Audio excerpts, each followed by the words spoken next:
Kasi po si Blessing, hindi pa po siya yung totally na normal na nakakadumi na nakakadiretso sa CR. Pati po sa pag-ihi, hindi pa rin po siya nakakapagsabi. Kaya po... Blessie is blind geboren en heeft een verstandelijke beperking. Ze is in alles afhankelijk van haar moeder. Si Blessing Marie po, 24/7 ko po talaga siya inaalagaan. Ito na, ha? Big Mo. Okay na, kain na.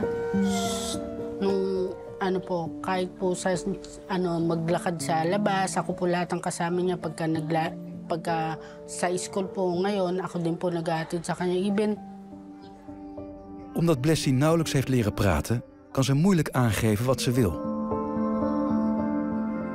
Yung iba na po boses ko, tag dito, tatahimik na siya. Hindi na siya magtatamtums ng ano. Ayaw na. Ayaw na. Opo, siyempre. Siyempre naman po. Lalo na po yung mga, minsan dadating yung time na wala akong maibili ng gusto niyang pagkain. Tapos yung mga pangangailangan niya, masakit sa akin bilang ina na hindi ko kaya ibigay yung kailangan ng anak. Love you.